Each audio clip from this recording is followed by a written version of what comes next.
Yo soy Luz Marina. Nací en un pueblito de Cundinamarca muy poco común, muy poco nombrado, se llama Lenguasaque. Mis padres, Viviana, Arturo, somos 9 hermanos, 4 mujeres, 5 varones. Crecemos una parte en ese pueblo, en una vereda de ese pueblo. 6 años y medio después, mi madre fallece.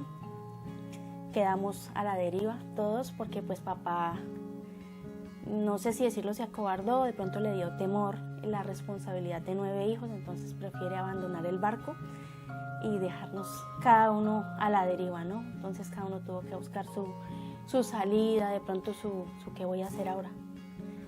Pues los que estábamos más pequeños, de pronto unas veces algunos nos cogió las tías, otros los padrinos, o la mayoría de hombres la abuela. Pero estuvimos allí, yo estuve con la abuela hasta los 8 años. De hecho, mi infancia no fue muy buena, muy bonita, digámoslo así, aunque fue en el campo, y uno dice que, pues, que el campo es muy chéverito, pero mi infancia fue de trabajar, fue de empezar a trabajar, de hacer lo que el abuelo me decía, de recibir castigos de pronto con el plan de la peineta, con el zurriago del abuelo. Pero yo supe lo que fue ir a trabajar en una mina, supe lo que fue ordeñar vacas, hacer quesos. De allí con los abuelos estuve hasta los 8 años y medio más o menos, de ahí llego a vivir a Bogotá. En Bogotá estoy con una tía, pues digamos que era como esa ayuda para la tía, mientras que ella, digámoslo así, me sustentaba y me daba la vivienda, yo era como la personita que le ayudaba con las cosas de la casa. Allá en Bogotá empiezo a mis 8 años a hacer primero de primaria. Empiezo a estudiar un poquito tarde, pues no por sino de pronto porque no había la facilidad de estudio donde mi abuela. Allí con mi abuela, con mi tía hago hasta quinto de primaria y veo la necesidad de volarme de la casa por algunas cosas y de pronto unos abusos que empecé a vivir allí con ellos. Tengo que irme y empiezo a trabajar a la edad de 13 años cuidando niños, de niñera. Allí yo anhelo siempre estudiar, entonces empiezo a hacer mi bachillerato y empecé en un colegio nocturno donde entramos a las 6 de la tarde, 6:30, y salíamos a las 10 de la noche. En ese tiempo anualmente pagaba 2.000 pesos, o sea que el mes me salían 200 pesos. Empecé a estudiar mi bachillerato y allí hice hasta octavo. ¿Por qué hice hasta octavo? Porque uno comete errores. Comete errores, de pronto los hijos no son errores, ¿no? Pero se embarca uno de pronto o se deja llevar por las situaciones, por las circunstancias, por no estar solo, ¿no? Conozco una persona, me novio con ella y de allí está el resultado de mis 2 hijos, pero pues realmente esa relación no fue lo mejor. Tuve muchas circunstancias difíciles con la persona. Le agradezco a Dios primeramente y a él que tengo mis 2 hijos, que son una gran bendición, de verdad que sí, pero fue una relación fallida, digamos como un fracaso. Entonces por eso hice hasta octavo, porque realmente pues ya me embarazo, nace mi niña que se llama Cindy Joana, y ya después a los 3 años nace mi hijo Diego Camilo. Ya estando allí cuando mi hijo nace, nos venimos a vivir a Cali. Odiaba Cali, no me gustaba Cali, llegamos a vivir a un barrio, Bonilla Aragón, que en ese tiempo, en 1994, llegamos en un diciembre a vivir. Y pues obviamente en ese tiempo ese barrio era muy feíto. Y el clima, el calor, a mí de hecho nunca me ha gustado el calor, entonces llegamos a vivir acá. Y tiempo después, en el 2000, termina mi relación con el papá de mis hijos y empiezo pues la lucha solita con mis hijos. Consigo un empleo donde venden fragancias, se llamaba Multiaromas. Empiezo allí a trabajar llevando como digamos como la contabilidad de lo que ellos sacaban, los ingresos y las entradas de los productos, de dinero y eso. Allí conozco una persona con la que tengo una segunda relación. Nos casamos. Tuvo una muy buena acogida con mis hijos. Él fue, digamos así, la figura paterna de mis hijos. Y con él estuve hasta el 2013. Durante ese tiempo, desde ese 2000 al 2013, nosotros nos congregamos en una iglesia, y en esa iglesia se me da la oportunidad de hacer validar mi bachillerato en el colegio Nisi. Y entonces inicio mi bachillerato desde sexto hasta 11, lo termino y me gradué de bachiller, porque era como el sueño de pronto de ser bachiller. Quería estudiar, o sea, no quedarme como con una primaria o con un tercero de bachillerato. Entonces terminó mi bachillerato allí y bueno, me congrego, estoy pendiente de mis hijos, porque pues afortunadamente la persona con la que me casé, pues él daba los ingresos. Bueno, ya hubo después una ruptura, digámoslo, no por infidelidad, sino por incompatibilidad de caracteres. No nos comprendimos, no nos entendimos. Hubieron muchas cosas, porque el matrimonio de nosotros era como disfuncional, los míos y el de él. O sea, su hijo, mis hijos, entonces realmente no. Cuando pienso que cuando las cosas no se hacen planeadas y cuando no son puestas en las manos de Dios, las cosas no funcionan. Entonces falló ese hogar allí, nos separamos. De allí pasó por un proceso fuerte, la pérdida de mi matriz, porque pues yo venía ya años atrás con muchas hemorragias. Entonces paso por la histerectomía. En ese tiempo estoy viviendo con mi hija, y pasando eso fue el 8 de febrero del 2013, cuando me operan a mí. Paso por una situación difícil, en la cual llego al San Juan de Dios, 18 días bien delicada, porque se me formó una hematuria. De allí salgo, y de pronto la poca preocupación de mi pareja por mí en ese tiempo de salud es lo que hace que yo tome la decisión de seguir sola. Bueno, ya llego a casa, pues estoy recuperándome. Mi hija ya se ha organizado, ya tiene su esposito, ya se casó en octubre del 2012 y tiene su bebé. Pero en julio del 2013 recibimos la triste noticia de que mi nieto venía con cáncer desde el vientre, y le hace metástasis a los 15 meses. Él nació con cáncer, supuestamente es lo que dicen los médicos, en la glándula suprarrenal izquierda. Y bueno, iniciamos un proceso muy fuerte con él. Fue un proceso de lágrimas, de doblar rodilla, de preguntarse uno muchas veces, porque vienen las acusaciones de la gente: no, pregúntele a los papás qué hicieron, ¿cierto? ¿Por qué Dios los está castigando con esta situación? Entonces uno empieza: Dios mío, porque siempre está como ese dedo señalador de la gente allí chuzándote. Entonces uno dice: Dios mío, esto no, yo no lo creo que sea así como un castigo de Dios, sino son pruebas que Dios permite en su vida para ver qué tan firmes estamos.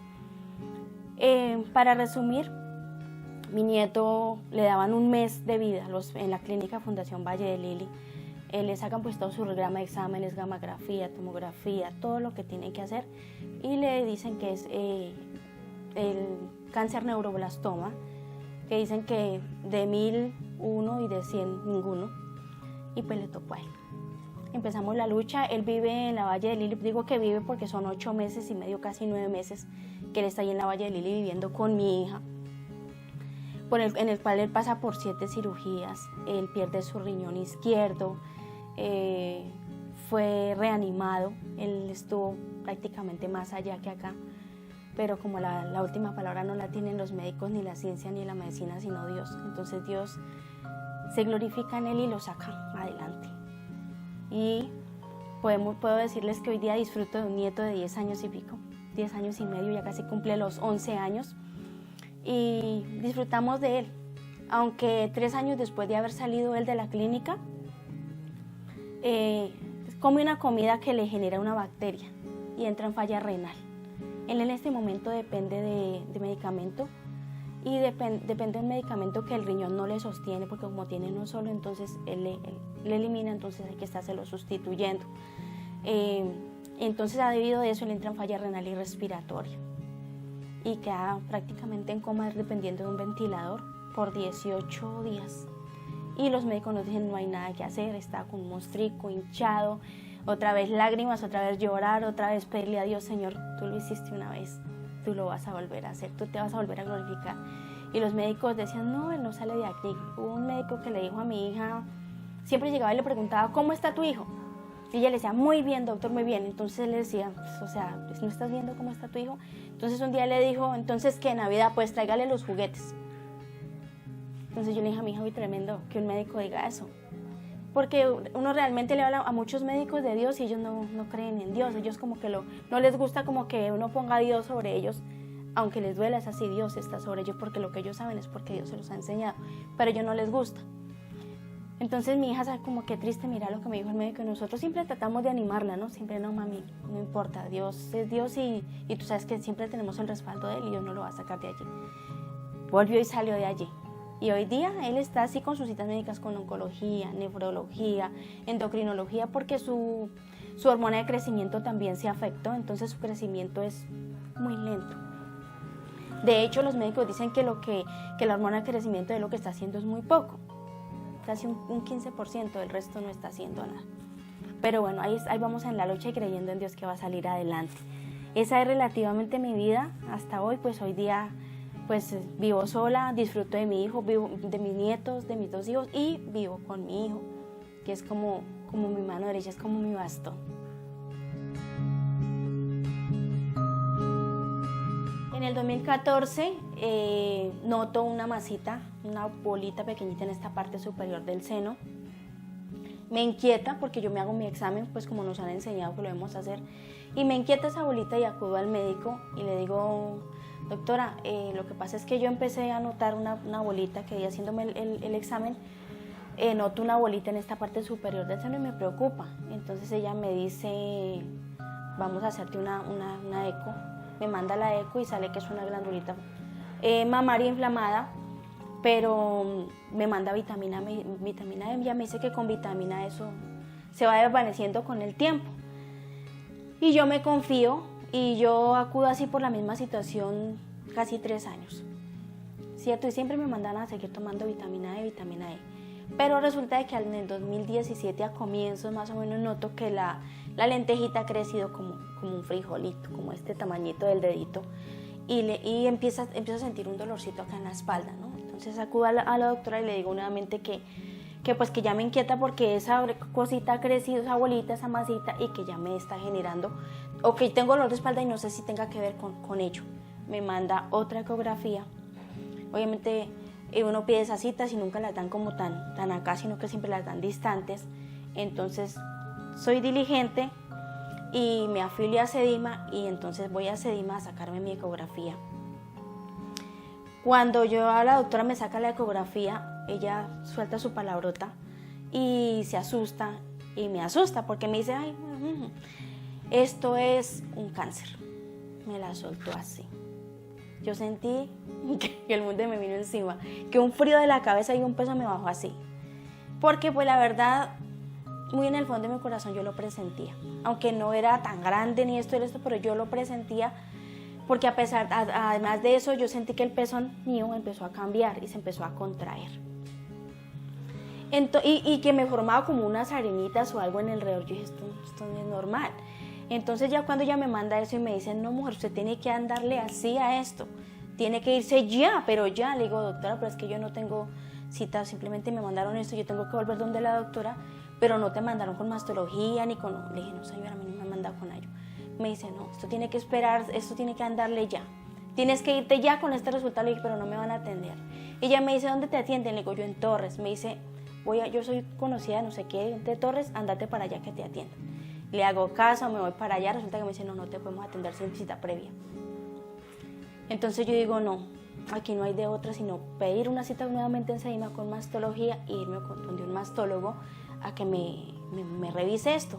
Voy a Sedima, pido mi cita, me la dan para la semana siguiente y resulta que a mí ya me habían mandado, como la doctora otra me había visto lo de la masita, ella me había mandado cita con un doctor de la clínica Tequendama, con la doctora Millán, Claudia Millán. pero la cita me la habían dado 3 meses después, porque era especialista, entonces ya son más demoradas. Cuando yo llego donde el doctor, donde el mastólogo, él empieza como muy tranquilo, me dice, no te preocupes, mujer, todas las mujeres llegan aquí asustadas con su pero esos son masitas que se forman, glandulitas que se inflaman, no te preocupes por eso.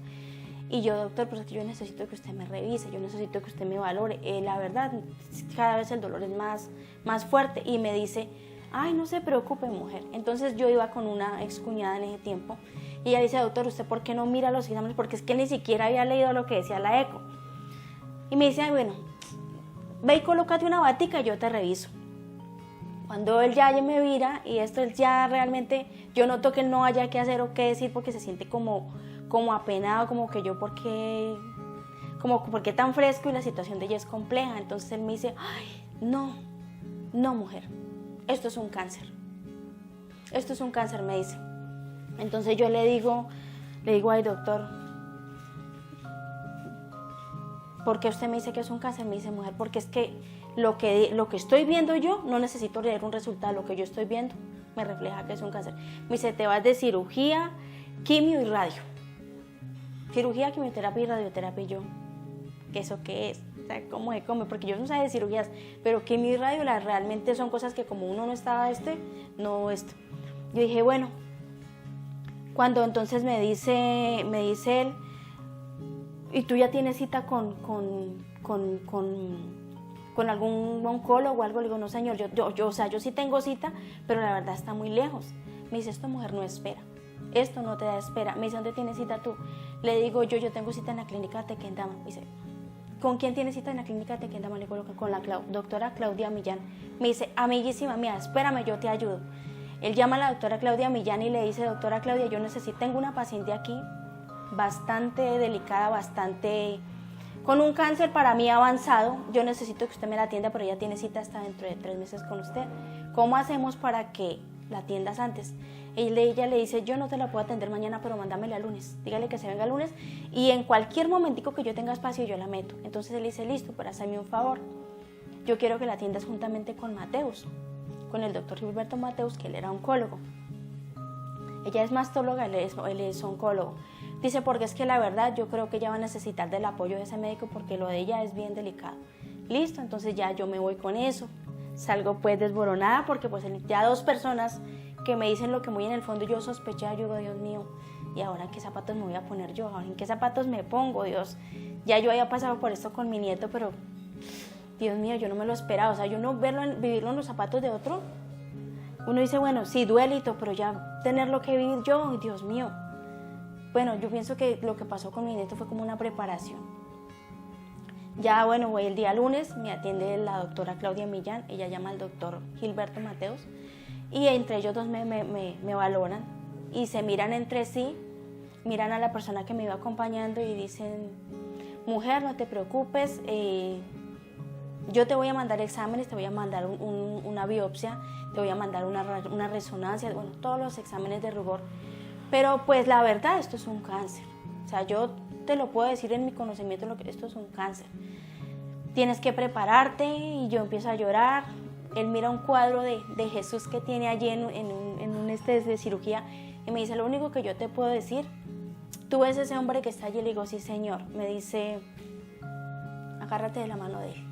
Cada vez que yo voy a entrar a una cirugía, yo siempre le digo a él, ven conmigo porque tú lo haces por mí, tú lo haces a través de mí. ¿Yo qué te puedo decir?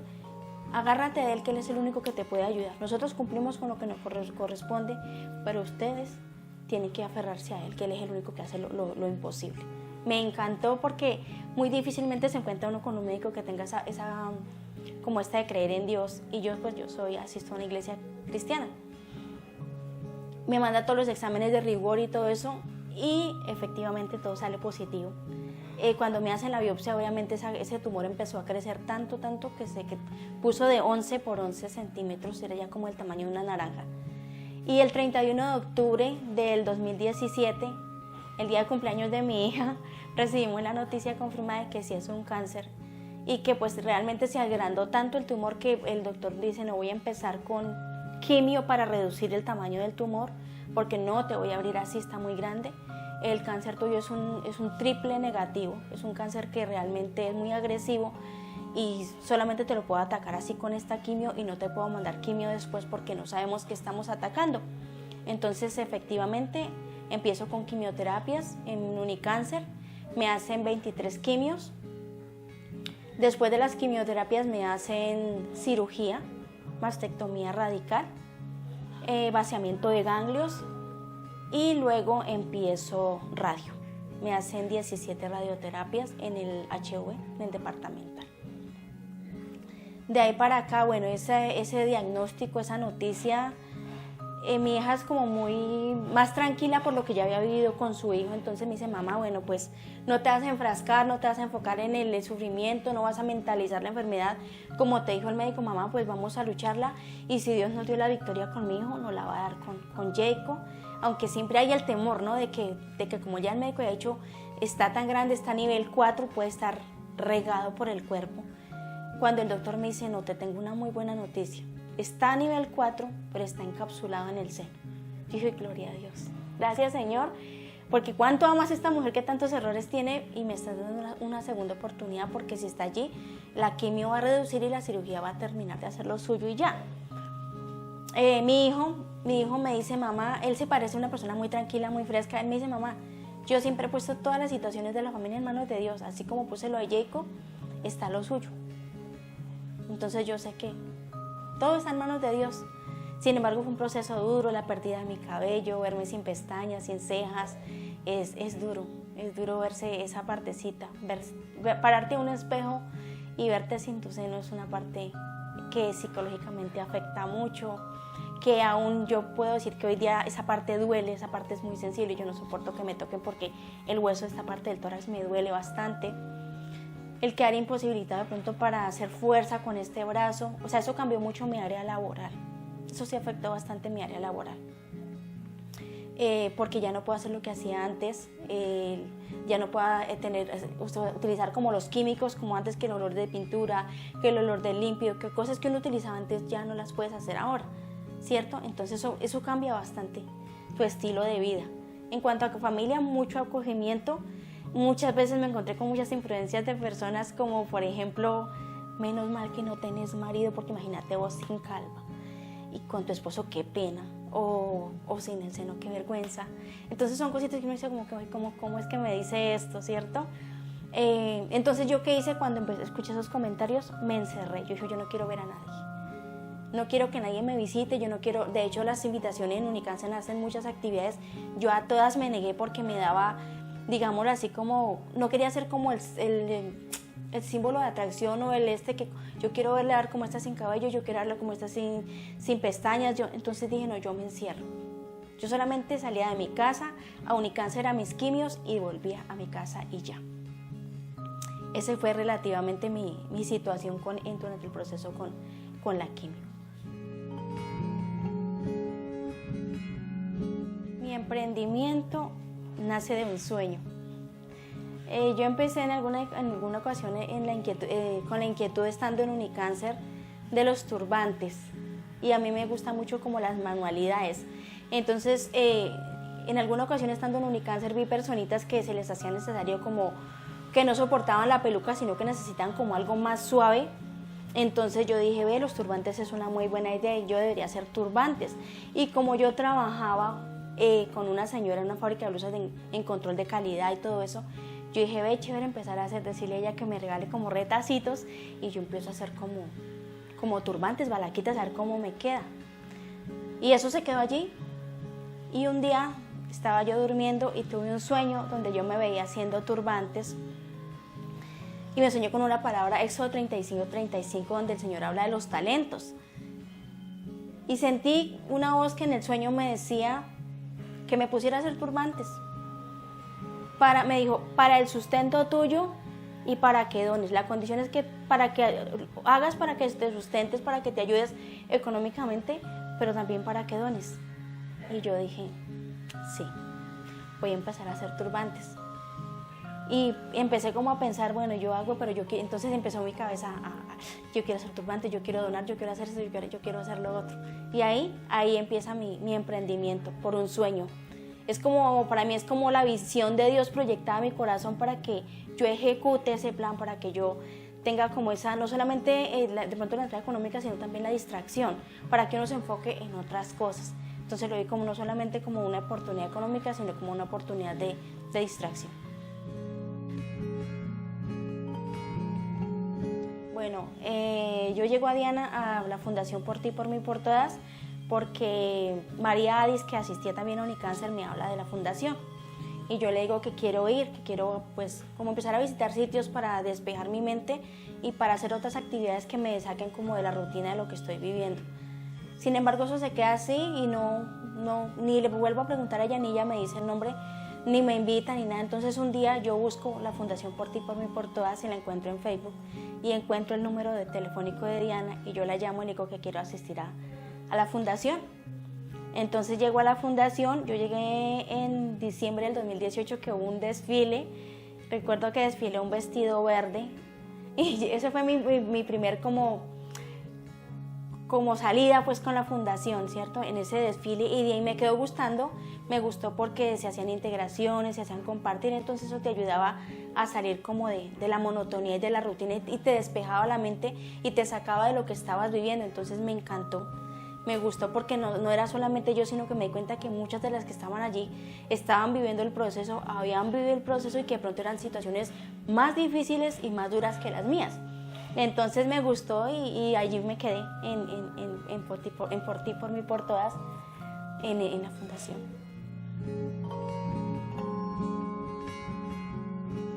A ver, Talitha Kumi para mí representa oportunidad, para mí representa un nuevo renacer, oportunidad de salir adelante, un nuevo renacer de la vida, no solamente de la vida, sino de la vida económica. Y levántate, mujeres, porque de pronto uno cuando pasa por estos procesos uno se siente como derrumbado, se baja tu autoestima, se baja tu ánimo, ahora qué voy a hacer, ahora en ninguna parte me van a recibir. Y Talitha Kumi para mí es como, si hay oportunidad, si te puedes levantar, si te puedes renacer y puedes florecer con tu talento, porque para eso Dios te ha dado ese talento, ¿cierto? Y Talitha Kumi es como cuando el Señor le dice a aquella niña, levántate y anda. Entonces es como si Talitha Kumi me estuvieran diciendo a mí, levántate con este emprendimiento que te he proyectado a tu mente, que te he proyectado a través de un sueño, para que desarrolles el talento que te he dado y empieces a generar no solamente el regalo para otra mujer, porque es el compromiso, es darle ese regalo a esa persona, sino que también vas a tener esa oportunidad de distracción, esa oportunidad de florecer a través de esto y no solamente generar ingresos para ti, sino apoyar a esas mujeres que como tú están pasando por ese proceso, ¿cierto? Entonces para mí Talitha Kumi es un nuevo renacer, una nueva oportunidad en todas las áreas, todas las áreas.